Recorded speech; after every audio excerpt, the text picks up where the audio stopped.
as we do see. Data under the sea. We are not going to be seeing any no natural ramp maps, so this does give us a bit more potential for more of a drawn-out macro game. It could. It really. We could play hopscotch again. That's true. We could.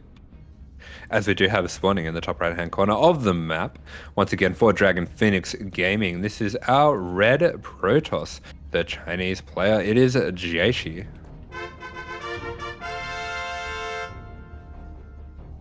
And spawning in the bottom left-hand corner of Data Under the Sea, he just took down the best Protoss in the entire world, representing Prep Esports.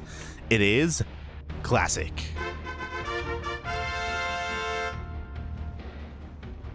I almost said Jieshi. Sometimes your toughest enemy is yourself. Sometimes your toughest enemy is waking up on a Sunday. True. Hey. As so far, we do see some gate expands being set up by our two players. Both of them going to be scouting each other as well, so everything is looking normal as we would expect.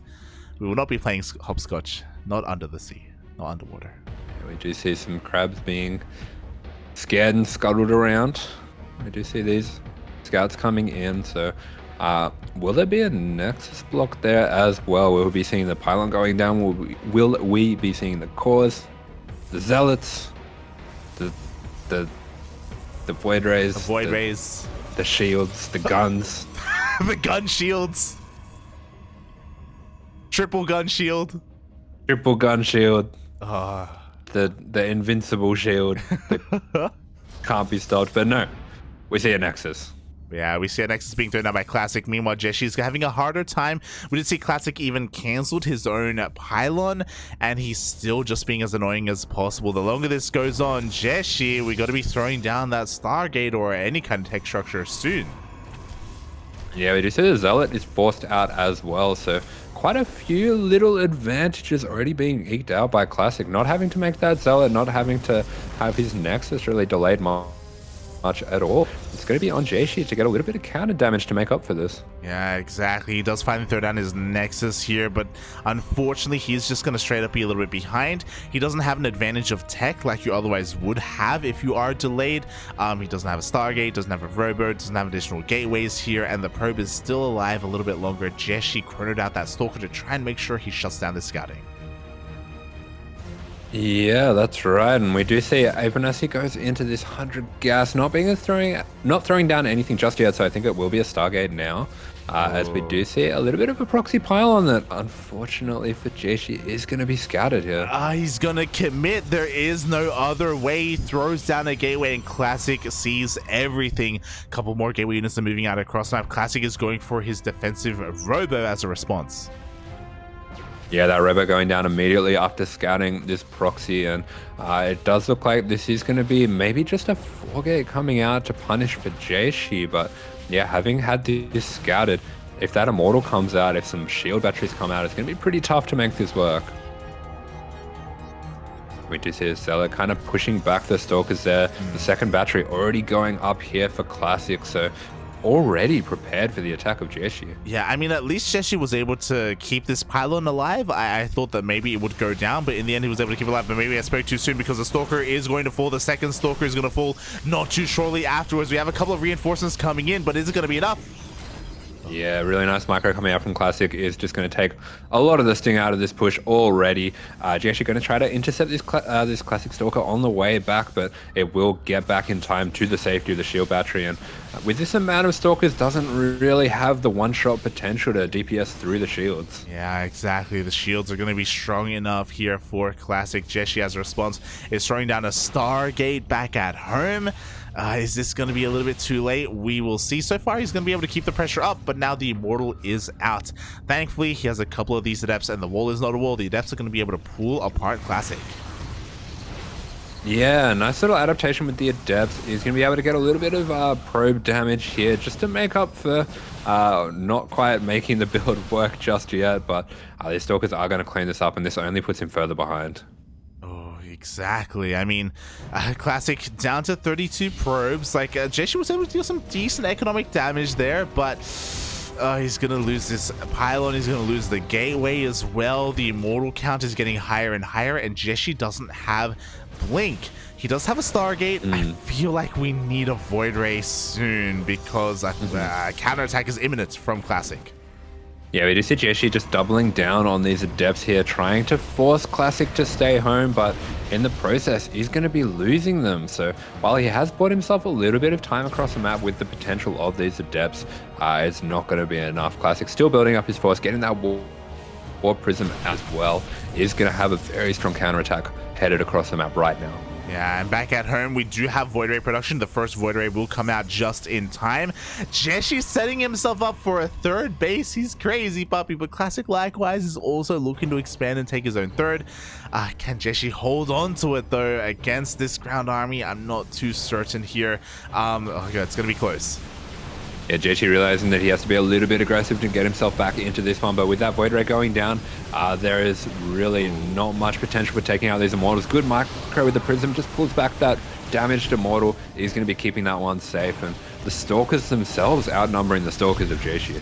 Yeah, the pylon goes out and Classic expands behind this, so he will be able to maintain his economic advantage here. Has to be careful. Ooh, one Immortal does go down. A second Void Ray is coming out. Overcharge is popped a little bit prematurely, but regardless, Jieshi is going to force this back. Yeah, nice macro coming out from Jieshi. He's actually getting a decent amount of damage against the units of Classic, but at the same time, Classic just warping in once more, and he really doesn't have to kill Jieshi with this move. He's preparing back at home with his third. He just wants to get further ahead. Yeah, exactly. He doesn't have to kill, but he still could. It's quite possible here as the Void Ray is going to be going down here after 2 volleys. The Stalker count isn't looking very high at all for Jieshi. A third Void Ray is coming in. He's going to be activating his overcharge. It looks like he goes down. Yeah, and that is an expensive unit to be losing so lightly there. And we are seeing a little bit of damage on the War Prism as well, but I think that's not what you want to be doing here, as the units are what needs to be dealt with. Yeah, exactly. And now the War Prism micro is going to be overwhelming. GG gets called and Classic will take the first game. Yeah, commanding game coming out from Classic, and very well done there. Just looked in control the whole way through and gets the win on Data C. But that was the first one-game matchup. Things might be a little bit different if we get a more aggressive style of map. Yeah, it did feel like Jieshi, again, he did fall behind very early on. Maybe he was a little bit stubborn when it came to how he wanted to approach that game. Meanwhile, as Steadfast pops up in the chat, do we have a completion of the upper series? Yeah, I'm guessing if he's running on over here, that must be Dark and Beyond in the book. So we do have a grand finalist awaiting the winner of this matchup. We are. Meanwhile, let me just ask for that as well, as it looks like Dark versus Beyond has finished. Do we know what happened? Nope.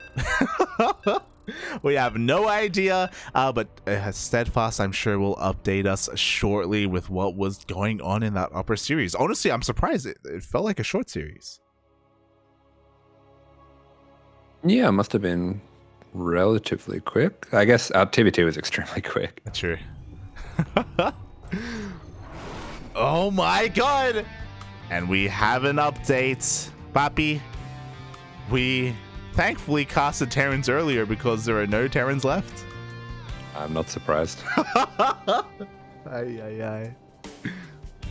Well, Terrans and Zergs aside, we do have a Protoss here in the top left-hand corner of the map. He is playing for Dragon Phoenix Gaming in the red. This is Jieshi. And spawning in the bottom right-hand corner of Moondance, we have the South Korean Protoss player representing Prep Esports. Currently up 1-0 in the series. It is Classic.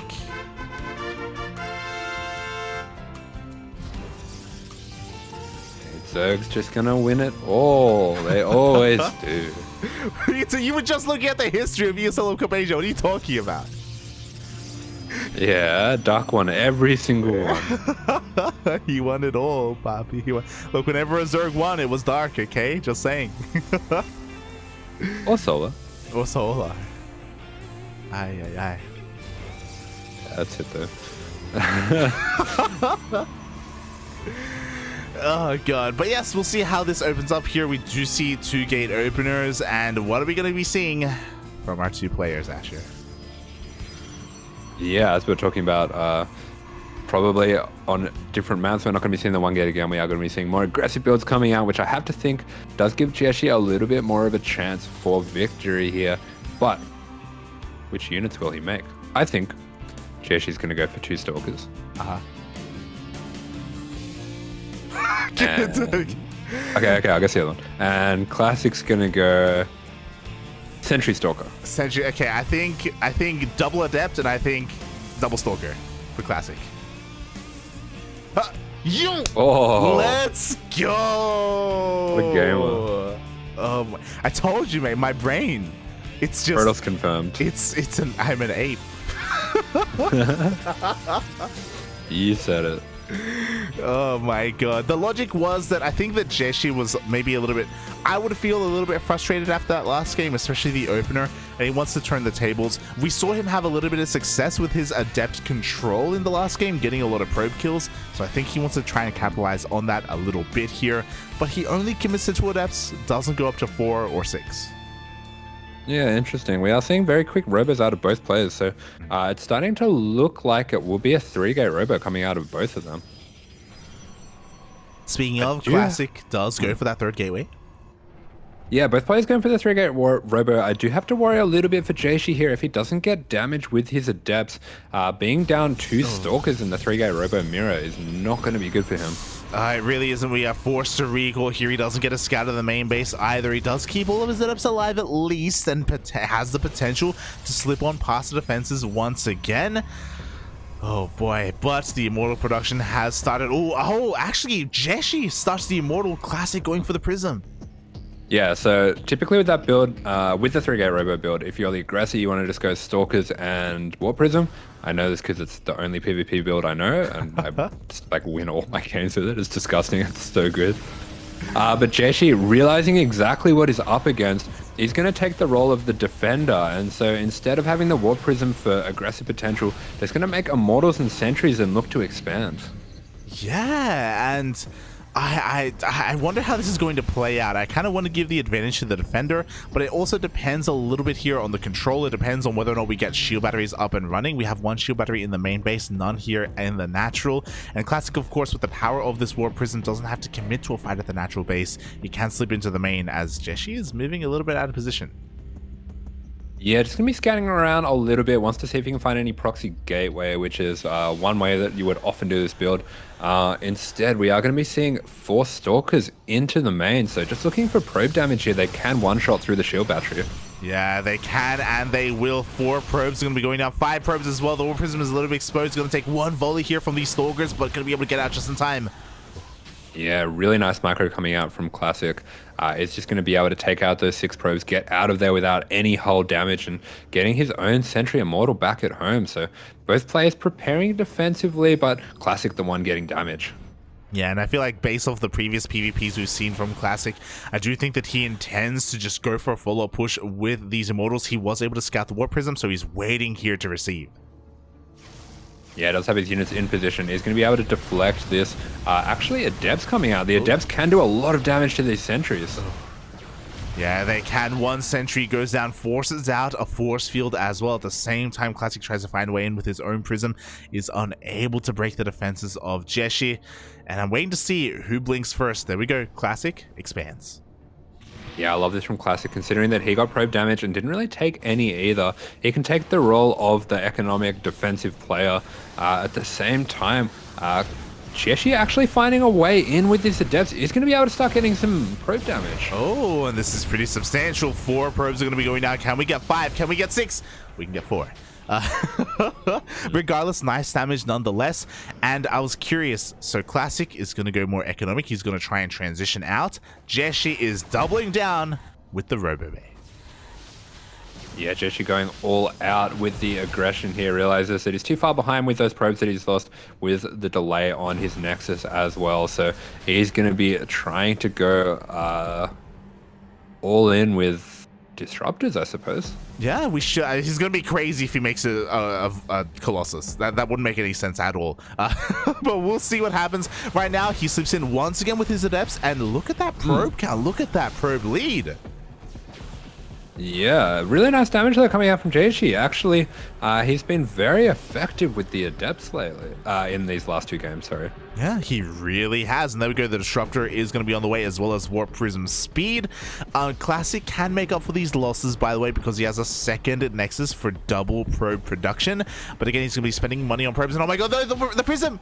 Oh, the Prism going down. And yeah, with these Disruptors, with this Warp Prism Speed coming out as well, that Prism was really important for Jieshi. Exactly, like he's forced to rebuild the Prism. He wants a second Disruptor right now. He only has 1 to work with. Meanwhile, Classic is going for a counterattack and, I mean, double Immortal drop, but he could even depower this Robo. Yeah, absolutely. There's a lot of damage potential coming out of these units. They are instead going to go for these Warping In-Stalkers. Those Warping In-Stalkers not able to benefit from the Shield Battery, but we are seeing the Adepts once again getting into that mineral line. Yeah, exactly. Looks like they're going to be able to get a couple more probes. There we go. 2 more probes go down at the same time. Force a recall. The Immortals are going to trade as best they can, but there is no blink. There is no punish for this Prism. Yeah, this Prism and the Immortals inside getting a lot of damage here for Classic. Meanwhile, we are seeing a Nexus being built out here for Jieshi, so he's trying to get a little bit of an advantage this way, but he's going to lose that Disruptor too right before it can get to the Prism. Oh my god, the Disruptor goes down. Meanwhile, the Immortals are still being active across the map. Jieshi did try to expand, but he's not going to be able to mine from this base whatsoever. 0 Disruptors out right now for Jieshi. He's got another one on the way, but it's still on the way. Yeah, Classic has been such a nuisance with his harass, and he's been able to effectively deny so much of the harass of Jieshi, and now this advantage that he's built up for himself is going to be realized in a pretty large army that he has beating down this front door now. Yeah, exactly. He has to be careful here as the Prism does take a little bit of hull damage. At the same time, Jieshi is going to be getting across the map, I imagine, with a couple more Adepts as well. We do see, though, the Classic, he's going to be able to successfully sip it. Oh no, he doesn't get into the main! He does lose the Warp Prism, but he also splits off a few of these Stalkers from the army, which means that the army at the front for Jieshi is significantly less powerful, and as a result of that, we'll be losing the Immortal. We'll almost lose this Disruptor. Oh, the Disruptor goes down as well. There's so many key tech units going down, and Classic with a very powerful 2-0. Wow, GG, well played. Classic with the 3-gate Robo. It's his bread and butter in PvP. It worked against Hero. It works against Jieshi. He denies Jieshi's run to the finals. Yeah, but very good run coming out from Jieshi anyway, and Rufus has joined us for the PvP. Ah, Rufus. Hello, Papi. Hello. Oh my god, you say the PvP, mate. He knows it's time for the grand finals. He's ready for it, mate. He's ready. Mate, he's ready for the bugs. He's been waiting. It's his favorite. I was gonna say, does he cheer for the bugs, or does he just want to eat the bugs? Like, he just wants to eat them. He wants more. Like, if they proliferate, then there'll be more. Oh, okay. But yes, congratulations to Classic. He takes the series 2-0 in a very powerful fashion. Unfortunately, Jieshi, we saw him excel in some aspects, don't get us wrong, but we weren't able to quite see the form that apparently was being shown off stream, where he was able to take down Cure and take down Creator. Still very impressive results, but he wasn't able to do the same to Classic. Yeah, great run, but Classic looking very convincing in that PvP. Is able to get the win, and so will be going up into the grand finals to face off against Dark. Yes, we were alluding to it earlier. It was casted not on this channel, but over on Steadfast's channel. Dark versus Beyond was going on at the same time as Hero versus Classic. And yeah, Dark took that series 2-0. So again, thankfully we were able to cast some Terran earlier today. Asher, we got you that TVT at least. You know, the TVT that lasted 6 minutes. All 10 minutes of it. It's okay. It's not how long it is. It's how good it is during that time. It's the motion in the ocean. What? Yeah, it's not about the length. It's not about the duration. It's about the experience It's about the moments of bliss. You know, it's about coming together as a people. It's about two Terrans that love each other very much. They love each other very much. It's about the birds. It's about the bees. It's about the Gumi Bro. And yeah, you know, even though we had a short time together, it was meaningful. It was meaningful. I'll never forget you. What? I'll never forget you. Oh god. No, it's that moment. We're going off to college. You know, it was our high school sweetheart. We're not going to end up together, but it's something that we grow from, that we learn from. We had some fun. I know you've been playing Life is Strange. I don't know if this is applicable, but I'm gonna assume it is. I don't know what you're talking about. I'm talking about the high school sweetheart love experience. Does that not happen in Life is Strange? Is there no love interest? Is there no? Yeah, it does in the other one. Not so much in the one that I played most recently. The other one, the original, is set in a high school, but this one's kind of like after that. It's actually in like a remote Canadian town. Canada? I think so. She goes from Ohio to Canada? No, it's a different character. Oh, what? Yeah. What? Why? Because they're all different characters. They're all different characters? It's the same world. There's one character that carries over from one to the other, but the main character's story is kind of done. Oh, okay. Okay. Yeah.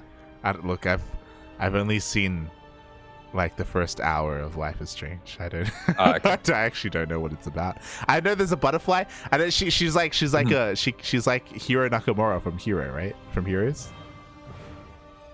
The one from the first one. She can stop time, right? She can like she can change time. Like, she's like Bill Murray. It's like Groundhog Day. it's like the main gameplay thing is like something really like messed up happens, and then you can like rewind time a bit and try to make it happen differently. Yeah. You're like then there's other repercussions. Yeah, It's interesting. It's the butterfly effect. It's like you ask Jerry out to prom, and he says, "Oh." He says, "I was never born." So then you have to go back to the future, and you have to make sure his parents actually get together, and he is born at the water under Data Sea dance. Well, you see Jerry in pain, and you think you're actually saving him from like a disastrous event, but that event is what he had to go through to become Super Jerry. He was actually giving birth.